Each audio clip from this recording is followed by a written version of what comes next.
외부에서 오신 분이 90%가 되고 선한목자교회 오신 분이 10% 정도 남게 됐습니다. 그래서 그때 이거는 한국교회의 부르심이구나 이렇게 말씀을 이제 받고 2012년에 저희 지금 예수동행 미니스트리 위드 지저스 미니스트리가 시작이 됐습니다. 제가 그때 처음으로 이제 부름을 받았어요. 그래서 그때부터 지금까지 제가 좀 섬기고 있는데 그때는 이제 저 혼자 한 명 이제 시작했다가 지금 저희가 12명의 풀타임 사역자들이 함께 이렇게 하고 있습니다. 그래서 한국 곳곳에 우리 목회자들 또 교회들 이렇게 섬기는 곳에 가서 함께 이렇게 나누고 또 말씀도 전하고 동행하게 쓰는 훈련들 지금까지 좀 해오고 있습니다.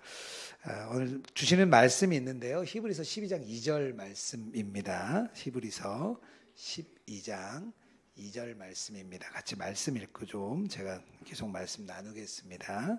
제가 읽겠습니다. 믿음의 주요 또 온전케 하시는 이인 예수를 바라보자.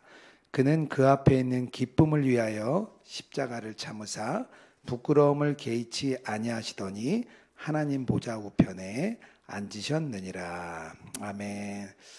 제가 여기 내려오는 그 전날 월요일 날 자는데 특별한 꿈을 하나 꿨어요. 어떤 꿈이냐면 이제 제가 꿈에 양치를 막 이렇게 하는데 이제 수돗물을 받아서 양치를 하는데 알고 봤더니 그 물이 소변기를 통해서 나오는 그런 물이었어요.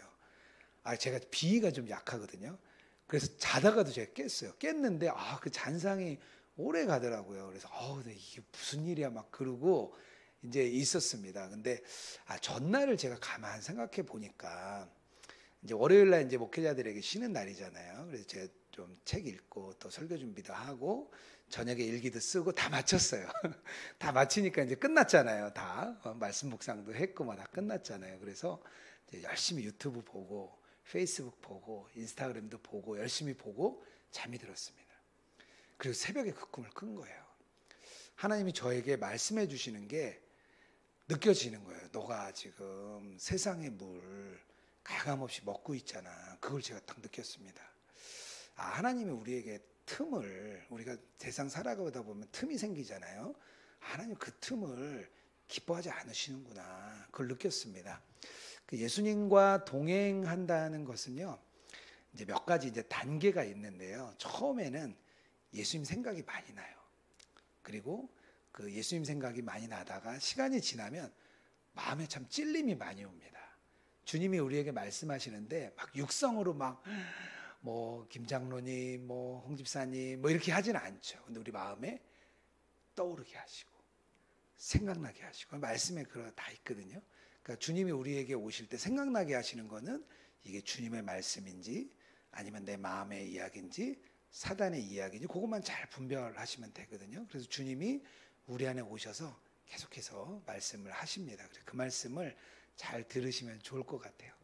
예수동행 이렇게 집회나 세미나를 하게 되면 사실은 막 크게 막 뜨겁고 이런 임팩트는 잘 없어요. 그런데 집에 돌아가고 저희들이 집에 갔는데도 생각이 많이 나고 주님이 내 안에 오셨구나. 그것을 계속 깨닫고 걸어가신다면 아마 우리 주일부터 시작된 이 3.5일의 귀한 집회가 우리 특히 수암교회 그리고 각각 성도님들 안에 충만한 은혜로 남으실 줄 믿습니다.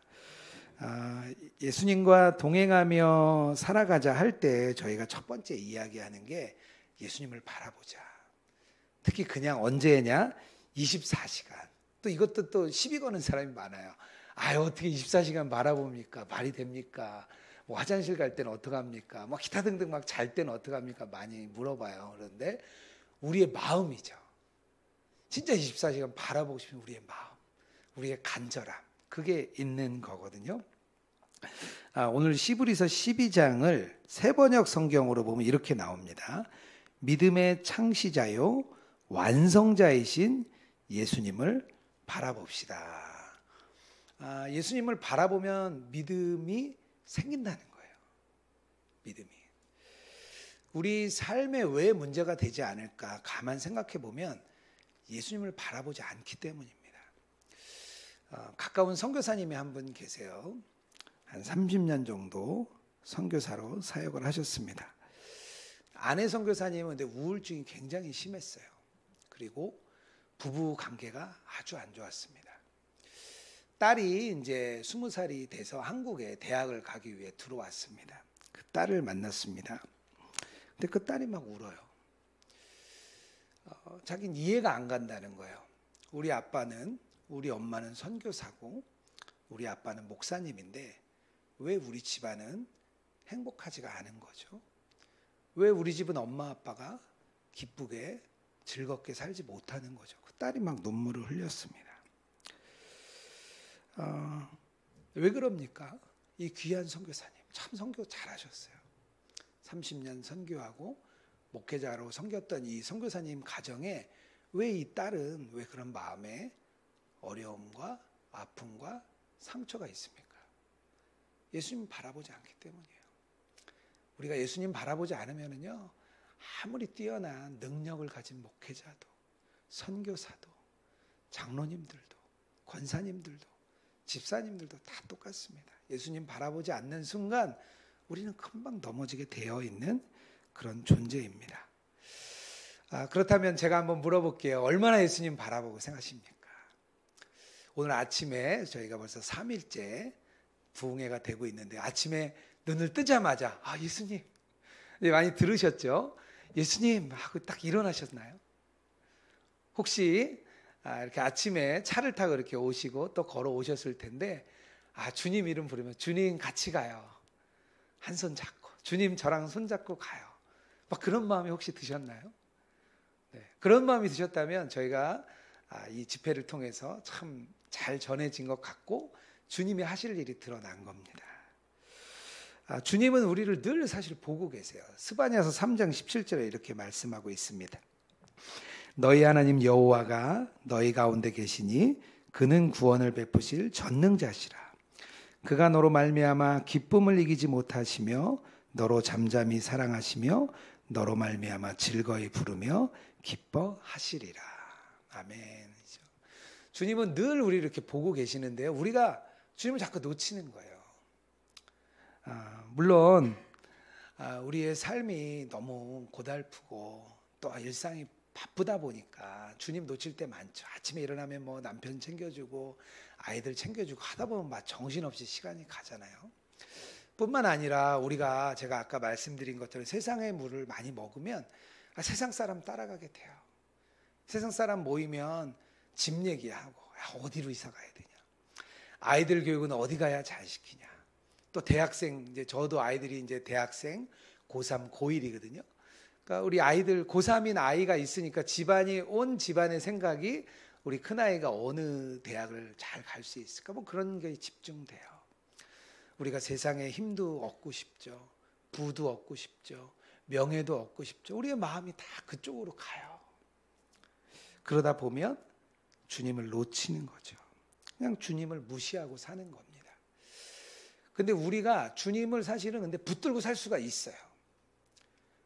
병 하나만 와도요, 우리가 주님 놓치지 않습니다. 제가 몇 년 전에 당뇨라는 병을 얻었습니다. 아마 우리 장로님 어제 나누다 보니까 장로님도 병이 있으셨더라고요. 당뇨라는 병을 얻었는데요. 그때부터 저의 인생이 바뀌었습니다. 제가 여기도 뭐 팔에다 뭘 붙이고 지금도 체크를 하고 있는데요. 늘 생각해요. 밥을 먹을 때도 생각하고 식사를 할 때도 생각하고 뭐 하나 먹을 게 있어도 남들은 다 편하게 먹지만 저는 이게 내가 먹을 수 있는 건가 없는 건가 딱 벌써 스캔하고 고민합니다. 저에게 당뇨라는 병 하나가 왔는데도요, 저는 그 병을 계속 생각하더라고요. 저희 아버님이 위암으로 이렇게 돌아가셨어요. 한 10년 정도 되셨는데 되게 일찍 돌아가셨어요. 한 60, 벌써 한참 됐네요. 60세가 좀 넘으시자마자 이렇게 돌아가셨어요. 저희 가정에 위암이라는 병이 오니까요, 온 가족이 다 그것만 고민하더라고요. 위암은 어떤 건가? 전이가 되지는 않을까? 그러니까 우리 안에 이렇게 작은 병, 큰 병 이런 것만 하나 와도 우리가 그것을 막 묵상합니다. 그렇다면 우리가 할 수 있다는 거예요. 예수님이 우리 안에 오셨다는 것 확신하고 그걸 믿으면 우리가 예수님을 바라볼 수 있습니다. 예수님이 우리 안에 오셨다는 것을 믿는다면 우리가 해야 될 게 있는데요. 그때부터 우리가 24시간 예수님을 바라보아야 됩니다. 여기서 예수님을 바라본다는 것은요, 두 가지의 뜻이 있습니다. 첫 번째는 진짜 예수님을 주목해서 바라보는 겁니다. 우리의 시선과 우리의 눈으로 예수님을 계속 주목해서 바라보는 거예요. 그리고 또 하나 뜻이 있는데요. 뭐냐면 두 번째 뜻은 예수님과 함께 시간을 보낸다는 겁니다. 그 의미가 그렇게 담겨져 있어요. 예수님 당시에 두 가지의 부류가 있었는데요. 첫 번째 부류는 그냥 무리, 회중들이었습니다. 예수님 말씀을 듣기 위해 예수님께 가까이 왔고요. 그리고 또 그 예수님의 말씀을 듣고 어떻게 하죠? 저녁에 돌아가는 사람들, 그런 사람들이 있었죠. 또 예수님의 제자라는 그룹이 있었어요. 그들은 어떻게 하냐면 돌아가질 않았어요. 예수님하고 먹고 자고 전도하고 설교하고 했죠. 근데 그렇게 하게 된 계기가 있습니다. 제자들이 예수님을 찾아왔어요. 요한복음 1장 38절부터 39절이에요. 예수님이 그들에게 말합니다. 예수께서 돌이켜 그 따르는 것을 보고 물어 이르시되 무엇을 구하느냐? 이르되 납비여 어디 계시오니까 하니 예수께서 이르시되 와서 보라. 그러므로 그들이 가서 계신 데를 보고 그날 함께 거하니 때가 10시쯤 되었더라. 예수님께 와서 물었더니 예수님이 뭐라 그러시죠? 와서 보라. 그 말씀 하시는 거예요. 이 말씀은 단순히 잠깐 와서 보라고 얘기하는 게 아니죠. 그날부터 제자들이 예수님과 함께 합니다. 그래서 3년 동안 같이 이제 다니는 거죠. 예수님이 원하시는 게 있는데 바로 이런 거예요. 예수님을 바라보는 건요, 주일에 잠깐 와서 예배 드리고 예수님 믿고 살다가 휴일 예배 와서 또 교회 문을 열고 들어올 때 예수님 생각하고 예수님 바라보고 또 교회 문 나갈 때는 예수님 잘 계세요. 제가 또 며칠 있다 또 오겠습니다. 저는 일단 세상 갑니다. 그리고 나가는 게 아니라는 겁니다.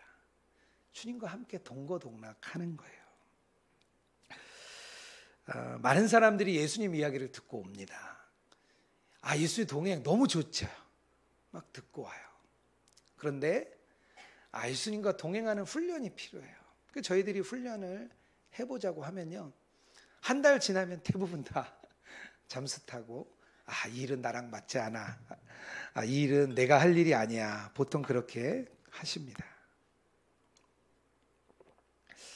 내가 예수님 믿고 내가 원했던 건 예수님이 주신 힘도 없고 능력도 없고 치유도 받고 그런 거 내가 원한 거지. 예수님과 막 잔잔하게 주님과 아주 평범하게 살아가는 거 그건 난 잘 모르겠어요. 우리가 그렇게 얘기하고 있는 거예요. 주님께.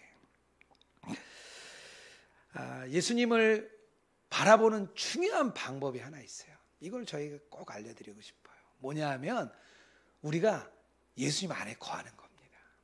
예수님 안에 거하는 거예요. 예수님 뭐라 그러셨죠? 내 안에 거하라. 그러면 나도 너희 안에 거하리라. 예수님 우리 안에 계시고 우리와 동행하는 가장 좋은 방법은 우리가 예수님 안에 거하는 겁니다. 예수님 안에 거한다는 게 좀 어려운 표현이기도 한 것 같아요. 되게 은유적인 표현이잖아요. 그런데 예수님 안에 거한다는 것은 이런 뜻입니다. 예수님의 그 십자가가 내 십자가가 되는 겁니다. 예수님의 그 십자가 복음이 내 복음이 되는 거예요. 예수님의 그 나는 죽고 예수로 사는 삶을 나도 살겠다고 우리가 마음의 결론을 내리는 게 우리가 예수님 안에 있는 겁니다. 사실 여기 오신 분들은요, 다 예수님 안에 있는 분들이에요. 우리가 십자가 복음으로 우리가 구원 받았잖아요. 그렇죠? 그 십자가 복음이 내 복음 되셨잖아요. 아멘이죠. 그럼 우리는 지금 어디 있는 거죠? 예수님 안에 있는 거예요. 근데 우리가 자꾸 있는 겁니다. 그래서 주님께서는 뭐라고 얘기하냐면 우리의 자리가 어디냐? 너가 지금 사는 자리가 어디냐? 우리가 사는 자리가 울산시 남구 무슨 동 무슨 아파트 몇 동 몇 호가 아니라 우리의 자리는요, 예수님 안에 있는 자리가 우리 자리예요. 앤드류 모레이 목사님이 이렇게 얘기를 합니다. 자꾸 우리의 자리를 매일 되새겨 보라는 거예요. 나는 그리스도 안에 있습니다. 이것이 주님이 내게 주신 자리입니다. 나는 그 자리를 지금 받아들입니다. 나는 지금 정말 예수님 안에 거합니다. 이 고백을 계속 하라는 거예요. 이 고백을 계속하는 사람은 예수님 안에 거하게 된다는 겁니다. 저는 동일기를 저도 이제 매일 쓰는데요. 저희가 동일기를 쓸 때 꼭 그렇게 써요. 앞에 세 줄을 동일하게 쓰는데요. 이제 훈련이 되시면 일어나자마자 예수님 하고 이렇게 부르게 됩니다. 그래서 아침에 일어나며 주님의 이름을 불렀습니다. 자꾸 쓰다 보면 또 그렇게 돼요. 저는 지금 주님 안에 있습니다. 저는 지금 주님 안에 거합니다. 그렇게 일어나자마자 눈을 감고 이렇게 묵상을 해요. 그리고 주님 바라봐요. 그리고 하루를 시작합니다. 오늘 아침에도 호텔에서 일어나서 주님 안에 거합니다. 주님을 바라봅니다. 저는 지금 주님 안에 있습니다. 이렇게 고백을 하고 하루를 시작했습니다. 근데 그게 제 삶을 완전히 바꿔주더라고요. 물론 우리가 늘 예수님 안에 있다고 말하기가 참 부끄러울 때도 있어요. 막 남편 때문에 막 혈기가 나가지고 또 자녀들 때문에 막 너무 답답해가지고 막 짜증이 나고 집안일 하다가 막 화가 나고 교회에 여러 가지 문제가 생겨가지고 막 싸움이 있고 다툼이 있고 막 그러면 우리의 마음이 막 무너지죠. 죄로 인해 우리가 막 무너졌을 때 탁 넘어지고 나면 우리 어떤 생각이 들죠? 예수님 안에 있어요. 이렇게 얘기하기 참 어려워요. 우리가 그럴 때는 참 쉽지 않습니다. 나의 상태와 나의 여건과 나의 환경에 따라서 우리가 어떤 때는 예수님 안에 있다고 고백할 수 있고 어떤 때는 지금은 진짜 내가 예수님 안에 있기 싫습니다. 지금은 나 정말 예수님 좀 멀리 있었으면 좋겠어요. 이렇게 우리가 생각할 때가 있습니다. 우리가 예수님 안에 있다고 막 부끄러울 때도 있죠. 주님, 저는 안 되나 봐요. 그런 때도 우리의 자리를 생각해 보는 겁니다. 주님은 포도나무, 우리는 가지. 그 얘기를 자꾸 우리가 주님께 묵상을 하는 거예요. 그리고 나는 예수님 안에 있습니다. 나는 지금 예수님 안에 거합니다. 고백하는 거예요. 이거는요, 경험의 문제도 아니에요. 능력의 문제도 아닙니다. 감정의 문제도 아닙니다. 그냥 우리의 자리예요, 거기가. 거기가 우리 자리입니다. 우리가 세상에 근심으로 가득 차 있으면 자꾸 근심하게 되죠. 그럼 우리가 근심 안에 있는 거예요. 자녀 문제로 계속 염려하면 우리가 자녀 안에 있는 거예요. 우리가 주식으로 아침에 일어나자마자 전날 주식을 막 보면 우리는 주식 안에 있는 거예요. 아침에 일어나자마자 우리가 스마트폰 열어서 오늘은 무슨 뉴스가 있나 보면 우리는 지금 스마트폰 안에 있는 거예요. 80대신 권사님이 계신데요. 아드님이 50이 넘었는데 우울증으로 너무 심하세요. 그 권사님이 늘 기도로 요청을 하세요. 그 권사님이 늘 아들이 좋으면 자기 상태가 좋고 아들이 상태가 안 좋으면 본인의 상태가 나쁘고 80이 중반이 넘으셨는데도 자신의 감정과 모든 상황이 누구에게 달렸냐? 아들 상태에 달린 거예요. 다 큰 아들. 근데 어느 날 권사님이 아침에 주일에 오셨어요. 그러더니 얼굴이 밝으세요. 왜 이렇게 권사님 얼굴 밝으세요 오늘? 아드님 상태가 좀 좋아지셨네요. 그게 아니라 주님이 마음에 깨닫게 해주신 게 하나 있는데 아들이 문제가 아니라 내가 문제라는 걸 아셨다는 거예요. 그 이야기를 듣고 나니까 갑자기 아들의 상황과 여건이 아무 문제가 아니구나. 이건 나의 문제구나 깨달으셨대요. 갑자기 얼굴이 막 밝아지셨어요. 우리의 마음이 되게 중요합니다. 사무엘 하에 가면 13장, 사무엘 하 3장에 지금 제가 나눈 말씀에 정확한 상황에 나오는 말씀이 있습니다. 어떤 말씀이냐면 사울이 죽고 사무엘이 우리 다윗에게 기름을 부었잖아요. 그리고 왕이 됐어요. 그런데 문제는 이스라엘의 10지파는 사울의 아들인 그 이스보셋을 따릅니다. 나머지 2지파가 다윗을 이렇게 따랐어요.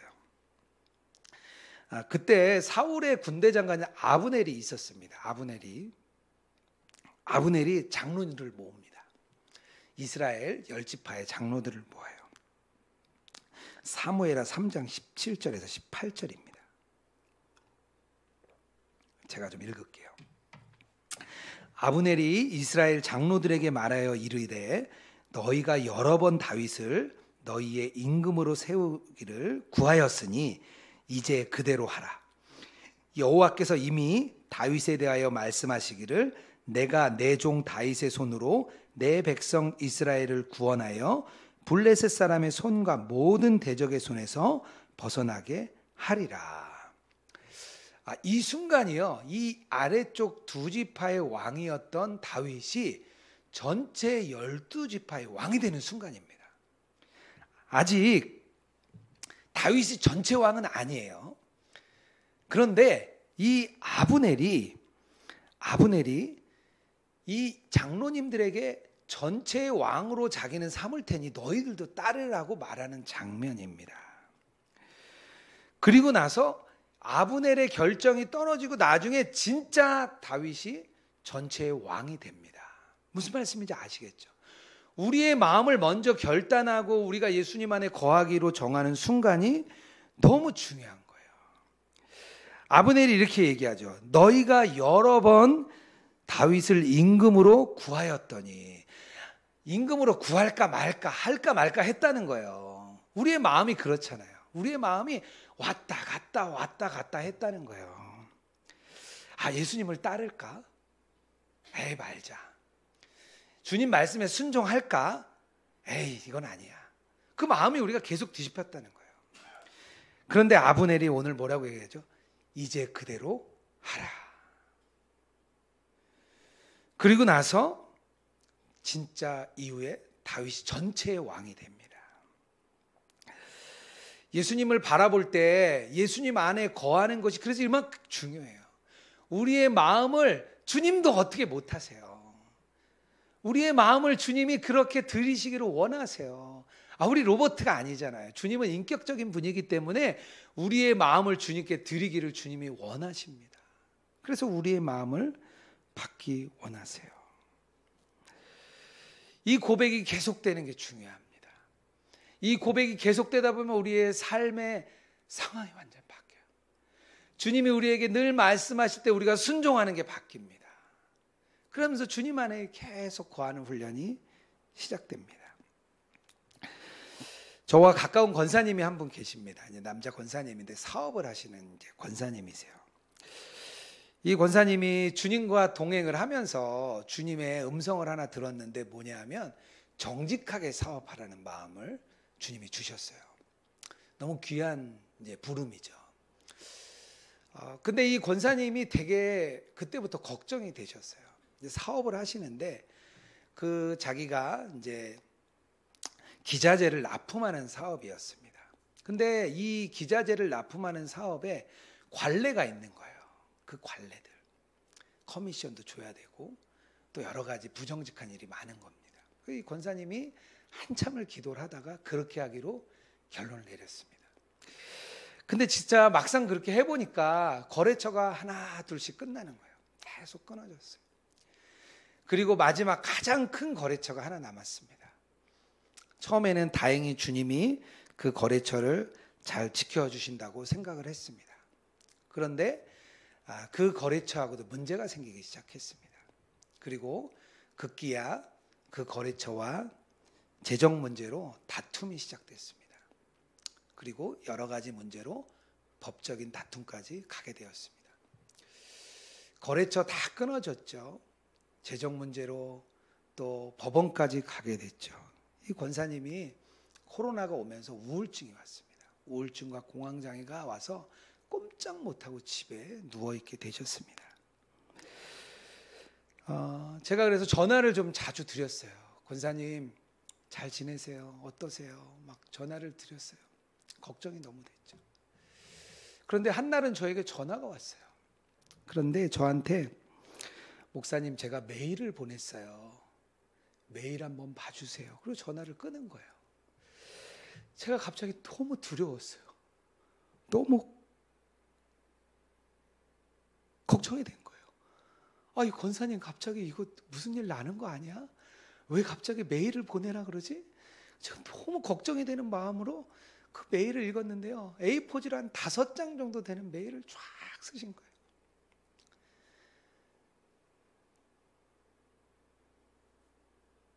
자기가 예수님과 동행하려고 했더니 어려움을 막 적으셨어요.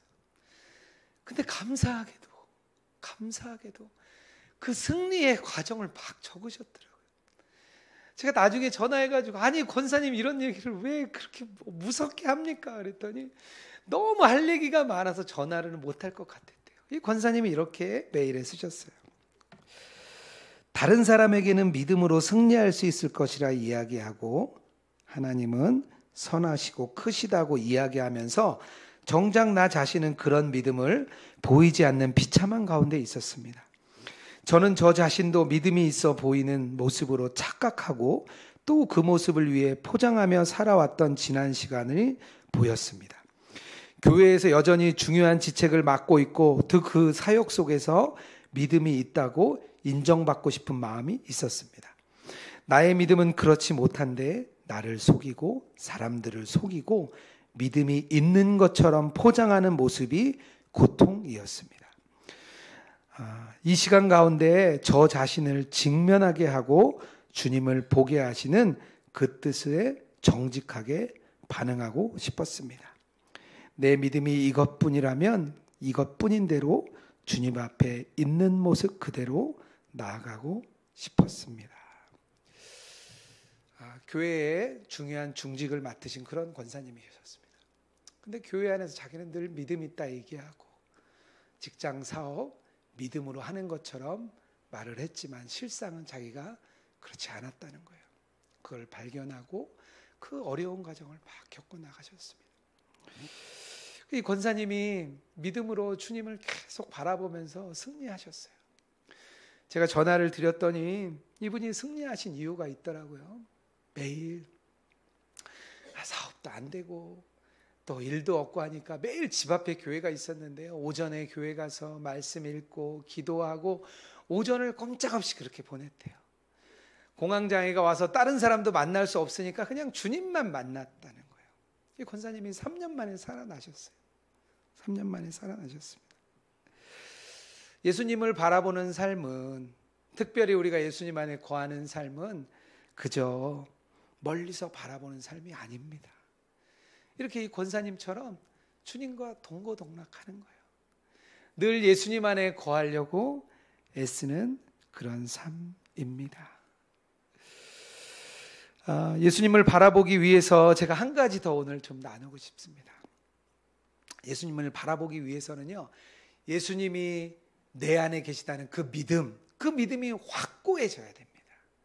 그 믿음으로 내가 확신에 가득 차야 됩니다. 저희가 예수님과 동행하는 일을 훈련하기 위해서 일기를 좀 쓰게 해요. 어떤 분들은 그러세요. 뭐 그런 것까지 해나가면서 합니까? 그런데 예수님과 동행하는 일을 저희가 이렇게 권면하고 해보니까요, 참 좋아요. 이렇게 말씀을 들을 땐 너무 좋아요. 그런데 돌아가면 금방 잊어버리는 거예요. 부흥회 많이 하셨잖아요. 어려서부터. 어떻습니까?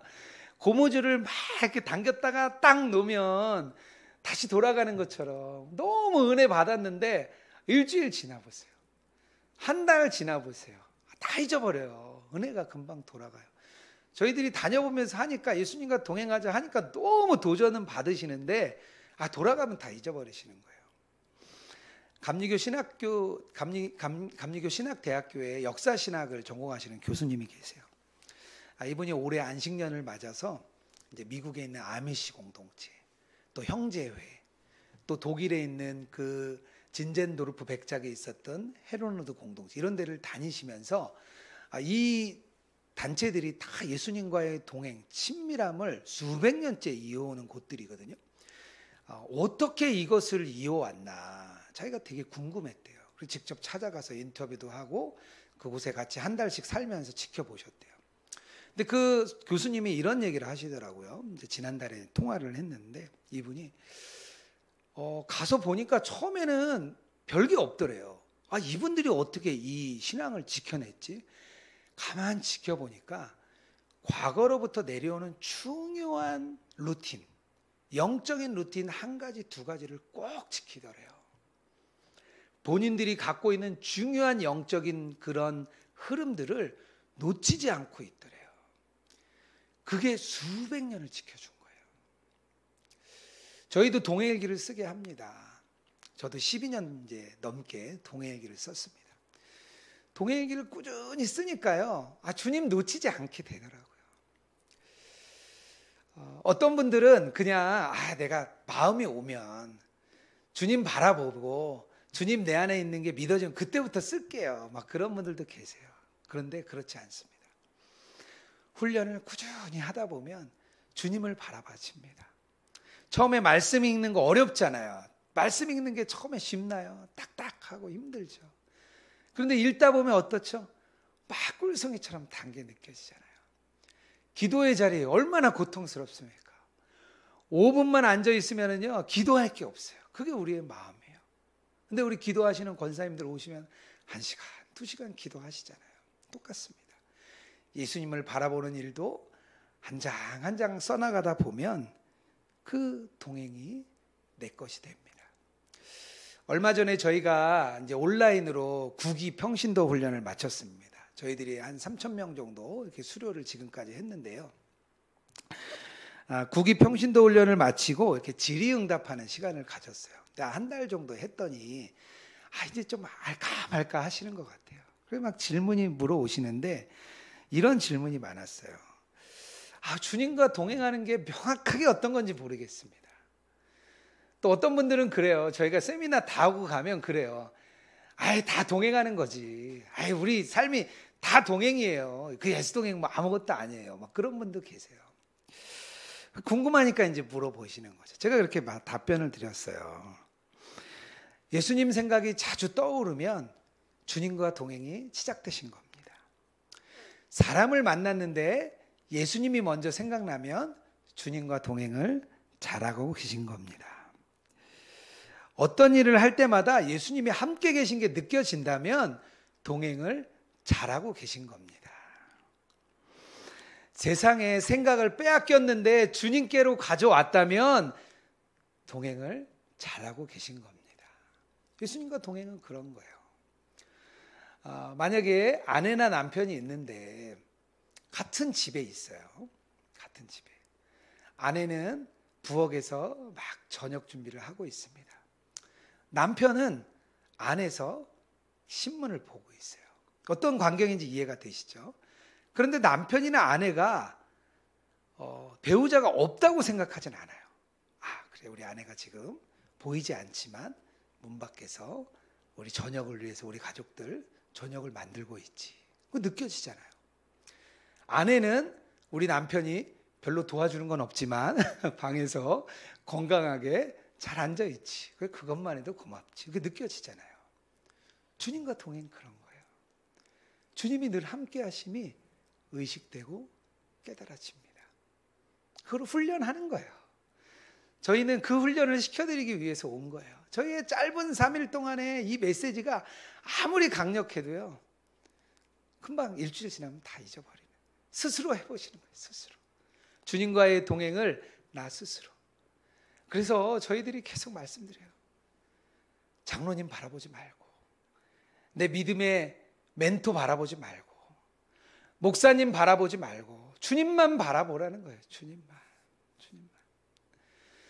제가 선한목자교회를 35년 다녔습니다. 저는 선한목자교회가 저의 모교회예요.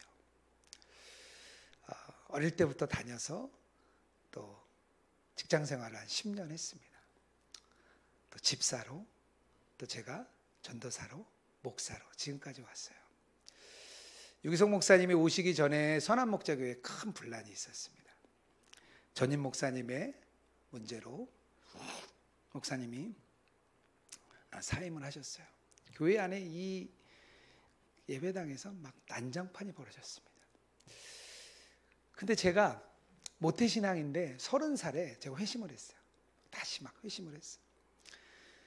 교회 생활 열심히 해보려고 하던 그 찰나에 교회에 일이 생긴 거예요. 마음에 얼마나 낙심이 되든지. 그리고 유기성 목사님이 오셨습니다. 교회는 무너졌고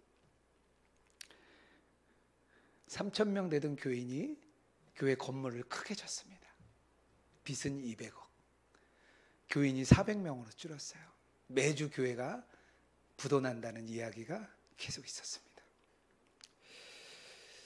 유기성 목사님이 그 해에 오셨어요. 그리고 22년이 지났습니다. 교회 안에 참 상처가 많았어요. 성도님들 안에 마음의 상처가 많았어요. 그런데 22년이 지나고 선한목자 교회는 한국에서도 참 좋은 교회가 됐습니다. 성도님들이 매주 몰려왔어요. 마음의 치유가 있었습니다. 그런데 유기성 목사님이 잘해서 치유가 된 건 아니에요. 유기성 목사님이 했던 게 있었는데 뭐냐면 예수님을 바라보세요.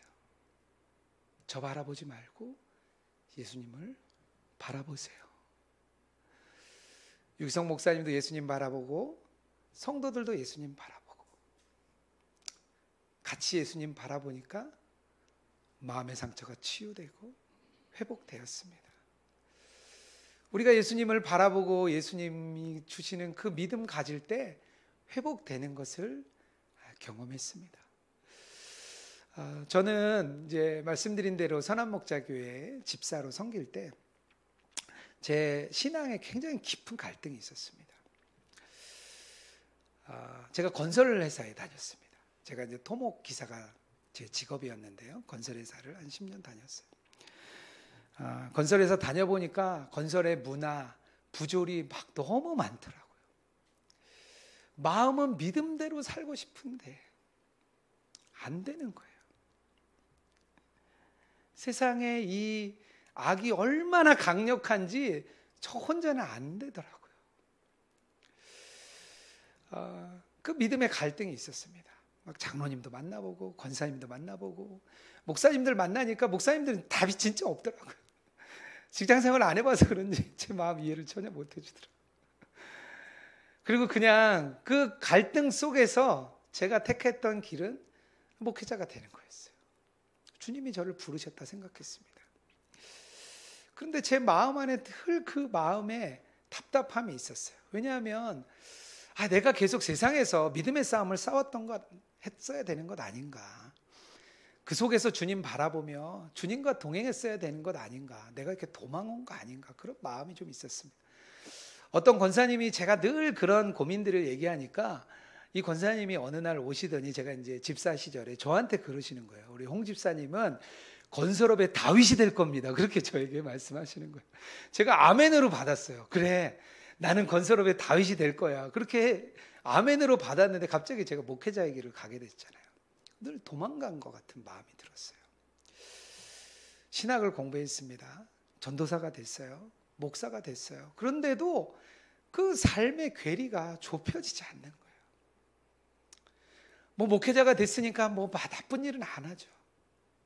또 늦게 신학을 하다 보니까 생활에 대한 염려, 근심, 걱정. 우리 아이들 공부는 잘 시킬 수 있을까? 우리 아이들 내가 남들처럼은 아니더라도 어떻게 우리 아이들 잘 양육할 수 있을까? 늘 제 고민이 그 안에 있었습니다. 2013년에 제 일기를 조금 읽어드릴게요. 아침부터 주님 바라보기가 쉽지 않습니다. 세상 걱정과 근심이 고개를 듭니다. 걱정, 염려하지 말라 했는데 마음은 결정나지 않습니다. 세상의 방식대로 그대로 살면서 주님께 해결해 달라고 하는 것 같아서 늘 죄송했습니다. 제 마음이 이런 마음이었어요.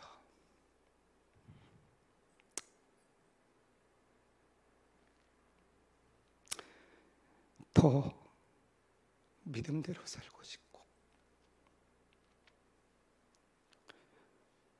말씀대로 살고 싶은데 잘 안 되는 제 마음이 너무 답답했습니다. 왜 나는 목사가 되어도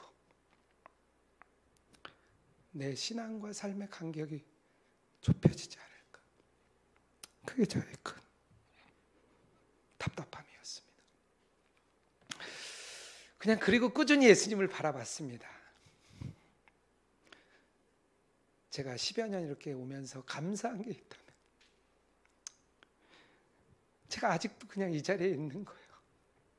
그리고 주님과 동행하라고 전하는 자리에 있는 저. 아니었으면 벌써 잊었을 것 같아요. 벌써 다 잊어버리고. 그냥 그런 거지. 그냥 대충 그렇게 사는 거지. 그랬을 것 같아요. 작년 저의 일기를 제가 조금 읽겠습니다. 작년 여름에 10년 지나고 일기예요. 주님이 이끄시는 길이 무엇인가 깊이 생각했습니다. 결핍이 있을 때 오히려 진리에 가까울 수 있다는 말이 생각났습니다. 내 안에도 늘 가득 채워지고 싶은 마음이 가득하지만 주님은 결핍을 통해 주님과 만나기 원하시는 것을 깨달았습니다. 주님과 더욱 친밀해지는 길이 결핍이라면 오히려 감사할 일임을 고백하였습니다. 저희 큰딸이 대학교 3학년인데요. 저희 딸이 무용을 했습니다. 무용을 하다 보니까 무용이 참 비용이 많이 들더라고요. 그래서 고3이 되는 우리 딸을 앉혀놓고 제가 이야기를 했어요. 아빠가 더 이상 너의 무용을 더 이상 아빠가 도와줄 수 없다. 목회자로서 도저히 감당할 수 없는 그런 상황이다. 우리 딸에게 이야기를 했습니다. 크리스마스 전날이었어요. 우리 큰딸에게는 참 미안했어요. 마음 아픈 일이고 목회자고 또 그 길을 가고 있지만 자녀에 대한 마음은 동일하거든요. 잘해주고 싶고 우리 자녀가 하고 싶은 길을 열어주고 싶은 마음이었어요. 딸이 많이 울었습니다.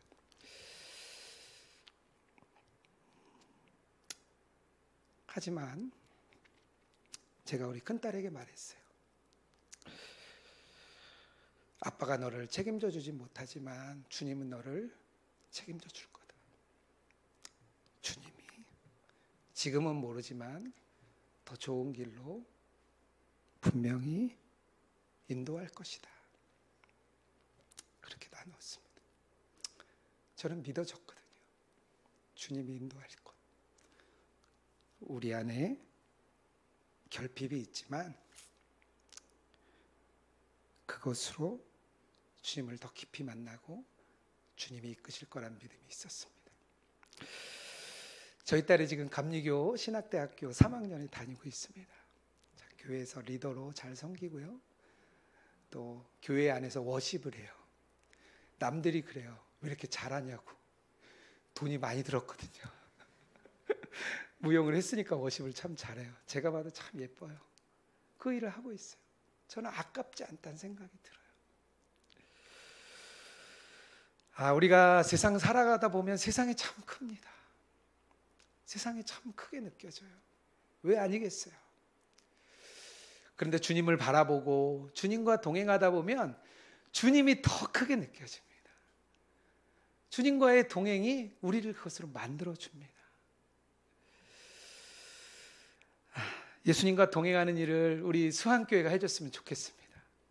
예수님과의 동행하는 삶이 우리 수한교회에 있는 모든 성도님들 안에 실제가 되고 늘 예수님 안에 거하고 예수님을 바라보며 살아가는 우리 수한교회 모든 성도님들 되기를 주님의 이름으로 축복합니다. 이 시간 좀 같이 기도했으면 좋겠습니다. 반주를 좀 해주시면 좋겠습니다. 이 시간 우리가 함께 기도할 때 첫 번째로 기도하기 원합니다. 우리가 예수님을 바라보는 눈이 열리게 하여 주시옵소서. 어떠한 환경에도 주님을 바라보는 눈이 먼저이길 원합니다. 우리 안에 오신 예수 그리스도, 그분을 잠잠히 바라보며 주님 앞에 온전히 거하며 주님 안에 있는 저희들 되게 하여 주시옵소서. 우리 시간 기도하며 나가겠습니다. 하나님 아버지, 그렇습니다. 하나님, 우리가 예수님 안에 거하고 싶습니다. 주님, 우리가 예수님 안에 거하고 싶은 마음이 있습니다. 주님, 우리가 살아가는 이 세상이 너무나 크고 우리의 신앙과 삶은 너무나 괴리되어 있습니다. 주님, 우리가 정말 예수님 말씀대로 살아가고 싶고 주님과 동행하며 살고 싶은 주님, 우리의 삶의 간격이 너무나 큽니다. 주님, 우리가 그것으로 너무나 고통스럽습니다. 주님, 우리가 정말 세상에서도 그리스도인으로 살고 싶습니다. 우리가 세상에서도 주님만 바라보며 살고 싶습니다. 주님, 우리가 주님 안에 거하기 원합니다. 하나님, 우리가 머뭇머뭇거리지 않게 하여 주시옵소서. 하나님, 우리가 주님 안에 거하고 있음을 고백하는 저희들 되게 하여 주시옵소서. 하나님, 우리가 온전히 주님 안에 있음을 고백하는 저희들이 되길 원합니다. 하나님, 우리가 온전히 주님을 바라보는 저희들이 되길 원합니다.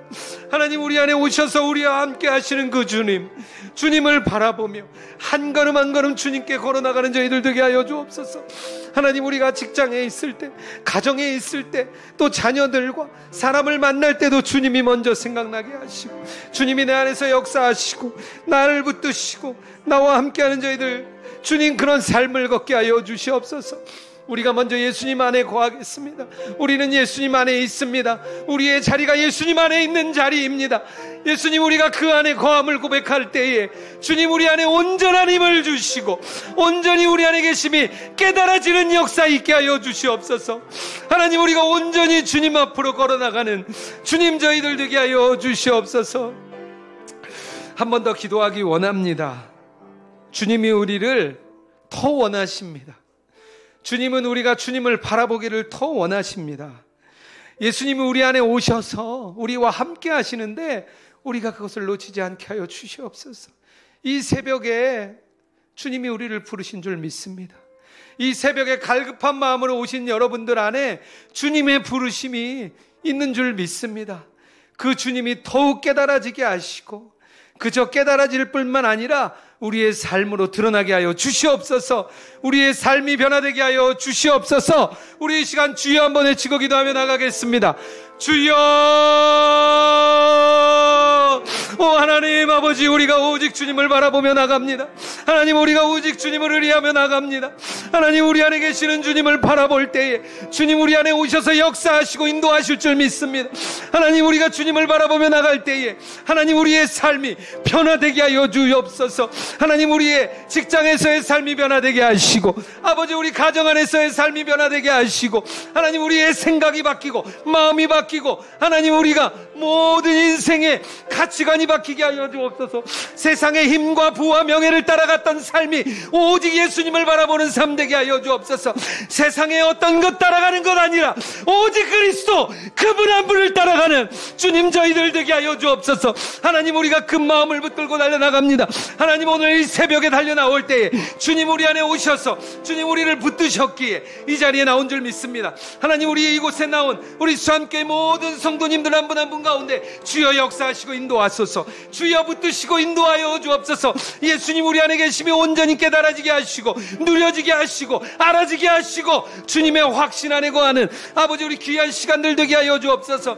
아버지, 벌써 4일째 맞이합니다. 예수님과의 동행이 실제 삶이 될 줄 믿습니다. 예수님과의 동행을 결단하며 나아가겠습니다. 이제는 머뭇머뭇거리지 않겠습니다. 주님과의 동행을 아버지, 내 삶에 아버지 주님이 주신 귀한 말씀으로 붙들겠습니다. 주님, 나의 마음을 엽니다. 주님, 내 마음을 엽니다. 주여 온전히 받으소서. 내 마음을 주님께 드립니다. 주여 받으소서. 내 마음을 열어 온전히 주님 원합니다. 주여 우리 삶의 왕 되옵소서. 주여 나의 주인 되옵소서. 내 생각대로 내 마음대로 결정하는 것 아니라 주님의 뜻대로 주의 말씀대로 결정하는 저희들이 되게 하시고 그 걸음을 한 걸음 한 걸음 걸어가는 주님 저희들 되게 하여 주시옵소서. 하나님 아버지, 감사합니다. 오늘 이 새벽에도 주님이 이끄셔서 이 자리에 나온 줄 믿습니다. 우리 안에 계신 예수 그리스도 그분께서 우리를 지금 이 자리까지 오게 하신 것 믿습니다. 그 주님 믿으며 온전히 걸어가는 우리 귀한 모든 수함교회 성도들 되게 하여 주시옵소서. 우리가 날마다 우리의 자리가 예수님 안에 있음을 고백하는 저희들 되기 원합니다.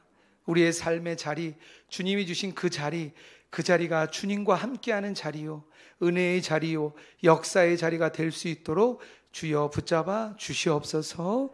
오늘의 주님이 주신 말씀 감사하며 예수 그리스도의 이름으로 기도드렸습니다. 아멘. 네, 감사합니다. 여러분 오늘 하루 우리 24시간 벌써 시작되었지만 나머지 오늘 하루의 삶을 계속해서 주님을 바라보시면서 사셨으면 좋겠습니다. 우리 같이 함께 저녁 시간에도 다시 한번 기대하는 마음을 가지시고 또 함께 믿음으로 기도하면서 준비하셔서 함께 저녁 시간에 뵙도록 하겠습니다. 우리 다 같이 주기도문 하심으로 예배를 마칩니다. 하늘에 계신 우리 아버지여, 이름이 거룩히 여김을 받으시오며 나라에 임하옵시며